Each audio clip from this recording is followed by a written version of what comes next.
ಮಾಜಿ ಮುಖ್ಯಮಂತ್ರಿ BS ಯಡಿಯೂರಪ್ಪ ರಾಜಕಾರಣಕ್ಕೆ ಬಂದು ಈಗ 50 ವರ್ಷ. ಸಿದ್ದರಾಮಯ್ಯೋತ್ಸವ ಮಾದರಿಯಲ್ಲಿ ಯಡಿಯೂರಪ್ಪ ಉತ್ಸವ ಮಾಡಬೇಕು, ಆದರೆ ಪಕ್ಷದ ವತಿಯಿಂದ ಇಷ್ಟೊಂದು ದೊಡ್ಡ ಮಟ್ಟದಲ್ಲಿ ಸಮಾವೇಶ ಮಾಡಲಿಕ್ಕೆ ಅವಕಾಶವನ್ನು ಕೊಟ್ಟಿಲ್ಲ ಬಿಜೆಪಿ ಪಕ್ಷ. RSS ಮೋದಿಯವರನ್ನು ನಿಯಂತ್ರಿಸಲಿಕ್ಕೆ ಪ್ರಯತ್ನವನ್ನು ಪಟ್ಟಿತ್ತು. ಯಡಿಯೂರಪ್ಪ ವಿರುದ್ಧ ಈಗ ಪೋಕ್ಸೋ ಪ್ರಕರಣ ಸುಪ್ರೀಂ ಕೋರ್ಟ್ನಲ್ಲಿ ವಿಚಾರಣೆ ನಡೀತಿದೆ. ಇಂಥದ್ದೊಂದು ಬೃಹತ್ ಸಮಾವೇಶವನ್ನು ಮಾಡಿದ್ರೆ ನರೇಂದ್ರ ಮೋದಿ ಇರಲಿ, ಅಮಿತ್ ಶಾ ಇರಲಿ, ಅಥವಾ ಹೊಸದಾಗಿ ಬಿಜೆಪಿಯ ರಾಷ್ಟ್ರೀಯ ಅಧ್ಯಕ್ಷರಾಗಿರುವಂತಹ ನಿತಿನ್ ನಬೀನ್ ಅವರಾಗಲಿ ಬಂದು ಆ ಸಮಾವೇಶದಲ್ಲಿ ಉತ್ಸವದಲ್ಲಿ ಪಾಲ್ಗೊಳ್ತಾರ? ಇವರೆಲ್ಲರೂ ಕೂಡ ಸಿದ್ದರಾಮಯ್ಯೋತ್ಸವ ಮಾದರಿಯಲ್ಲಿ ಜನ ಸೇರಿಸಬೇಕು ಅಂತ ಅಂದ್ಕೊಳ್ತಿದ್ದಾರೆ. ಅಷ್ಟು ಜನ ಸೇರದೇ ಇದ್ರೆ ಯಡಿಯೂರಪ್ಪ ಉತ್ಸವಕ್ಕೆ ಬಿಜೆಪಿ ಹೈಕಮಾಂಡ್ ಗ್ರೀನ್ ಸಿಗ್ನಲ್ ಕೊಡುತ್ತಾ ಅನ್ನುವಂಥ ಒಂದು ಪ್ರಶ್ನೆ ಉದ್ಭವಿಸಿದೆ. ಕೊಟ್ಟರು ಮೋದಿ ಅಮಿತ್ ಶಾ ಬರ್ತಾರಾ, ಸಕ್ಸಸ್ ಆಗುತ್ತಾ ಅನ್ನುವಂಥ ಪ್ರಶ್ನೆಗಳು ಇದ್ದಾವೆ.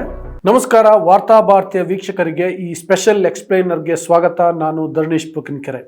ಮಾಜಿ ಮುಖ್ಯಮಂತ್ರಿ BS ಯಡಿಯೂರಪ್ಪ ರಾಜಕಾರಣಕ್ಕೆ ಬಂದು ಈಗ 50 ವರ್ಷ.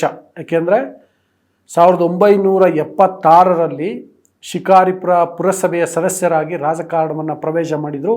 ಈಗ ಅವರಿಗೆ ರಾಜಕೀಯಕ್ಕೆ ಬಂದು 50 ವರ್ಷ. ಈ ಹಿನ್ನೆಲೆಯಲ್ಲಿ ಒಂದು ಬೃಹತ್ ಸಮಾರಂಭ ಮಾಡಬೇಕು, ಅಭಿನಂದನೆಯನ್ನು ಸಲ್ಲಿಸಬೇಕು, ಸಿದ್ದರಾಮಯ್ಯೋತ್ಸವ ಮಾದರಿಯಲ್ಲಿ ಯಡಿಯೂರಪ್ಪ ಉತ್ಸವ ಮಾಡಬೇಕು ಅಂತ BJPಯ ಒಂದು ಬಣ ತಯಾರಿಯನ್ನು ನಡೆಸ್ತಾ ಇದೆ. ಆ ಬಣ ಯಾವುದು ಅಂತಂದರೆ ಯಡಿಯೂರಪ್ಪ ಅವರ ಪುತ್ರ, ರಾಜ್ಯ BJPಯ ಅಧ್ಯಕ್ಷ BY ವಿಜಯೇಂದ್ರ ಅವರ ಬಣ.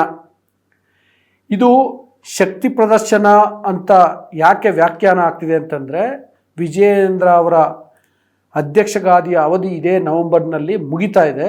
ಅದಾದ ಮೇಲೆ ಅವರು ಅಧ್ಯಕ್ಷರಾಗಿ ಮುಂದುವರಿತಾರೋ ಇಲ್ವೋ ಅನ್ನೋದು ಗ್ಯಾರಂಟಿ ಇಲ್ಲ. ಅವರನ್ನು ಮುಂದುವರಿಸಬೇಡಿ ಅಂತೇಳಿ ರಾಜ್ಯ BJPನಲ್ಲಿ ಒಂದು ಬಣ ಬಹಳ ಆ್ಯಕ್ಟಿವ್ ಆಗಿ ಕೆಲಸ ಮಾಡ್ತಿದೆ, ಹೈಕಮಾಂಡ್ ಮೇಲೆ ಒತ್ತಡವನ್ನು ಏರ್ತಾ ಇದೆ.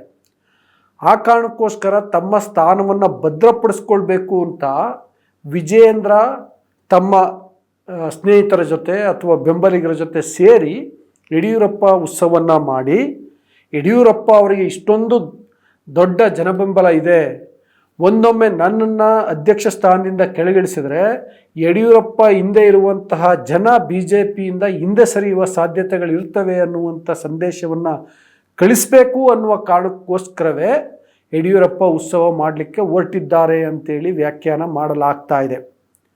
ಆದರೆ ಯಡಿಯೂರಪ್ಪ ಉತ್ಸವ ಮಾಡಬೇಕು ಅಂತ ವಿಜಯೇಂದ್ರನೋ ಅಥವಾ ಅವರ ಬಣದವರೋ ಪ್ಲ್ಯಾನ್ ಮಾಡಿರ್ಬೋದು. ಅದಕ್ಕೆ BJPಯ ಹೈಕಮಾಂಡ್ ಗ್ರೀನ್ ಸಿಗ್ನಲ್ ಕೊಡುತ್ತಾ, ನೀವು ಶಕ್ತಿ ಪ್ರದರ್ಶನ ಮಾಡಿ ಅಥವಾ ಸಮಾವೇಶ ಮಾಡಿ ಅಂತ ಒಪ್ಕೊಳ್ಳುತ್ತಾ ಅನ್ನುವಂಥ ಪ್ರಶ್ನೆಗಳು ಉದ್ಭವಿಸಿದ್ದೇವೆ. ಯಾಕೆ ಅಂದರೆ ಅದು ಅಟಲ್ ಬಿಹಾರಿ ವಾಜಪೇಯಿ ಅವರಿರಲಿ ಅಥವಾ ಲಾಲಕೃಷ್ಣ ಅಡ್ವಾಣಿಯವರಿರಲಿ, ಸ್ವತಃ ನರೇಂದ್ರ ಮೋದಿಯವರಿರಲಿ, ಇವರು ಯಾರಿಗೂ ಕೂಡ ಇಲ್ಲಿಯವರೆಗೆ ಅವರು ಇಂಡಿವಿಜುವಲಿ ಈಗ ಮೋದಿ ಬ್ರಿಗೇಡ್ ರೀತಿ ವ್ಯಕ್ತಿಗತ ವರ್ಚಸ್ಸು ವೃದ್ಧಿಸ್ಕೊಳ್ಳಿಕ್ಕೆ ಏನೋ ಮಾಡಿರ್ಬೋದು, ಆದರೆ ಪಕ್ಷದ ವತಿಯಿಂದ ಇಷ್ಟೊಂದು ದೊಡ್ಡ ಮಟ್ಟದಲ್ಲಿ ಸಮಾವೇಶ ಮಾಡಲಿಕ್ಕೆ ಅವಕಾಶವನ್ನು ಕೊಟ್ಟಿಲ್ಲ BJP ಪಕ್ಷ. ಯಾರೂ ಕೂಡ ವ್ಯಕ್ತಿಗತವಾಗಿ ಬೆಳೆಯೋದನ್ನು ಆ ಪಕ್ಷ ಸಹಿಸಿಲ್ಲ. ವಾಜಪೇಯಿ ಅವ್ರಿಗೂ ಕೂಡ ಬೇರೆ ಬೇರೆ ರೀತಿಯಲ್ಲಿ ತೊಂದರೆ ಕೊಡ್ತಾ ಇತ್ತು. ಒಂದು ಹಂತದಲ್ಲಿ ಅವರು ಮಿತ್ರ ಪಕ್ಷಗಳ ಜೊತೆಗೆ ಮೃದು ಧೋರಣೆ ತಳಿತಿದ್ದಾರೆ ಅಂತ. ಲಾಲಕೃಷ್ಣ ಅಡ್ವಾಣಿಯವರು ಮೊಹಮ್ಮದ್ ಅಲಿ ಜಿನ್ನಾ ಬಗ್ಗೆ ಮಾತಾಡಿದರು ಅನ್ನುವ ಏಕೈಕ ಕಾರಣಕ್ಕೋಸ್ಕರ ಅವರನ್ನು ಮೂಲೆಗುಂಪು ಮಾಡಿದರು, ಪ್ರಧಾನಮಂತ್ರಿ ಅಭ್ಯರ್ಥಿ ಮಾಡಲಿಲ್ಲ, ರಾಜಕೀಯವಾಗಿ ಮುಗಿಸೇ ಬಿಟ್ಟರು. ಮೋದಿಯವ್ರ ಬಗ್ಗೆ ಕೂಡ 2024ರ ಚುನಾವಣೆಗೂ ಮೊದಲು ಏನಾಯಿತು ಅನ್ನುವಂಥದ್ದು ಗೊತ್ತಿದೆ. JP ನಡ್ಡಾ ನಾವೀಗ ಅಂದರೆ BJP ಈಗ RSS ಬೆಂಬಲ ಇಲ್ಲದೆ ಚುನಾವಣೆಯನ್ನು ನಡೆಸಬಲ್ಲದು, ರಾಜಕೀಯವನ್ನು ಮಾಡಬಲ್ಲದು ಅಂತ ಹೇಳಿದ ಒಂದೇ ಒಂದು ಕಾರಣಕ್ಕೋಸ್ಕರ RSS ಮೋದಿ ಜೊತೆ ಅಂತರವನ್ನು ಕಾಯ್ಕೊಳ್ತು, BJP ಜೊತೆ ಅಂತರವನ್ನು ಕಾಯ್ಕೊಳ್ತು. 2024ರ ಲೋಕಸಭಾ ಚುನಾವಣೆಯಲ್ಲಿ BJPಯ ಟಾರ್ಗೆಟ್ ಇದ್ದಿದ್ದು 400 ಪಾರ್, ಆದರೆ ಗೆದ್ದಿದ್ದು ಬಹುಮತವನ್ನು ಕೂಡ ಗೆಲ್ಲಿಲ್ಲ. ಸೊ ಅಷ್ಟರ ಮಟ್ಟಿಗೆ RSS ಮೋದಿಯವರನ್ನು ನಿಯಂತ್ರಿಸಲಿಕ್ಕೆ ಪ್ರಯತ್ನವನ್ನು ಪಟ್ಟಿತ್ತು. ಅಂಥದ್ರಲ್ಲಿ BS ಯಡಿಯೂರಪ್ಪ ಅವ್ರಿಗೆ ಅವಕಾಶವನ್ನು ಕೊಟ್ಬಿಡುತ್ತಾ, ಅಥವಾ ಅವ್ರ ಮಗನಿಗೆ ನಿಮ್ಮ ತಂದೆಗೆ ರಾಜಕಾರಣ ಪೂರೈಸಿ ಅವರು 50 ವರ್ಷ ಪೂರೈಸಿದ್ದಾರೆ ಎನ್ನುವ ಕಾರಣಕ್ಕೋಸ್ಕರ ಅವ್ರ ಹೆಸರಿನಲ್ಲಿ ಉತ್ಸವ ಮಾಡಿ ಸಮಾವೇಶ ಮಾಡಿ ಅನ್ನುವಂಥ ಅವಕಾಶವನ್ನು ಕೊಡುತ್ತಾ ಅನ್ನುವಂಥ ಪ್ರಶ್ನೆಗಳು ಉದ್ಭವಿಸಿರೋದು. ಇದು ಒಂದು. ಅಂದರೆ ವ್ಯಕ್ತಿಗತವಾಗಿ ಮಾಡಲಿಕ್ಕೆ ಬಿ ಜೆ ಪಿ ಹೈಕಮಾಂಡ್ ಅವಕಾಶ ಕೊಡುತ್ತಾ ಅನ್ನುವಂಥ ಪ್ರಶ್ನೆ. ಇನ್ನೊಂದು ಪ್ರಮುಖ ವಿಷಯ ಇದೆ.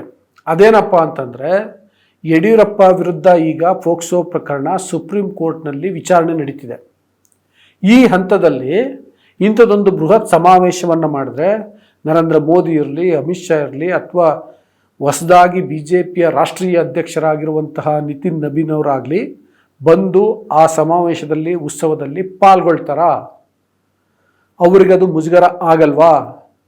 ಒಂದೊಮ್ಮೆ ಸುಪ್ರೀಂ ಕೋರ್ಟ್ನಲ್ಲಿ ಬೇರೆ ರೀತಿಯ ತೀರ್ಪುಗಳು ಬಂದರೆ ಆಗ ಮೋದಿ, ಅಮಿತ್ ಶಾ, ನಿತಿನ್ ನಬೀನ್ ಇವ್ರುಗಳಿಗೆ ಮುಜುಗರ ಆಗಲ್ವಾ? ಆ ಕಾರಣಕ್ಕೋಸ್ಕರ ಅವರು ಬರ್ತಾರಾ? ಬರದೇ ಇದ್ದರೆ ಈ ಸಮಾವೇಶವನ್ನು ಯಶಸ್ವಿಯಾಗಿ ಮಾಡಲಿಕ್ಕೆ ಸಾಧ್ಯ ಆಗುತ್ತಾ? ಇವ್ರು ಏನು ಅಂದ್ಕೊಂಡಿದಾರಲ್ಲ ಆ ಸಂದೇಶವನ್ನು ಮೋದಿ, ಅಮಿತ್ ಶಾ, ನಿತಿನ್ ನಬೀನ್ ಅವ್ರಿಗೆ ಕಳಿಸ್ಲಿಕ್ಕೆ ಸಾಧ್ಯ ಆಗುತ್ತಾ? ಬೇರೆ ಬೇರೆ ಮೂಲಗಳಿಂದ ಮಾಹಿತಿ ತೆಗೆದುಕೊಳ್ಳೋದು ಬೇರೆ, ಅವರೇ ಖುದ್ದಾಗಿ ಬಂದು ನೋಡಿ ಜನಸಾಗರವನ್ನು, ಶಕ್ತಿಯನ್ನು ನೋಡಿ ಅರಿತುಕೊಳ್ಳೋದು ಬೇರೆ. ಈಗ 2023ಕ್ಕೂ ಮುನ್ನ 2022ರ ಆಗಸ್ಟ್ 3ನೇ ತಾರೀಕು ದಾವಣಗೆರೆಯಲ್ಲಿ ಸಿದ್ದರಾಮಯ್ಯೋತ್ಸವ ಮಾಡಿದರು. ಸಿದ್ದರಾಮಯ್ಯ ಮತ್ತು ಅವರ ಬೆಂಬಲಿಗರು, ಖುದ್ದು ರಾಹುಲ್ ಗಾಂಧಿ ಬಂದಿದ್ದರು. ಅವರಿಗೊಂದು ಸಿದ್ದರಾಮಯ್ಯ ಬಗ್ಗೆ ಒಂದು ಅಂದಾಜು ಸಿಕ್ತು. ಆ ರೀತಿ ಈಗ ಯಡಿಯೂರಪ್ಪ ಉತ್ಸವದ ಸಂದರ್ಭದಲ್ಲಿ ಮೋದಿ, ಅಮಿತ್ ಶಾ, ನಿತಿನ್ ನಬೀನ್ ಬಂದರೆ ಅದು ವಿಜಯೇಂದ್ರ ಅವರ ದೊಡ್ಡ ಗೆಲುವಾಗುತ್ತೆ.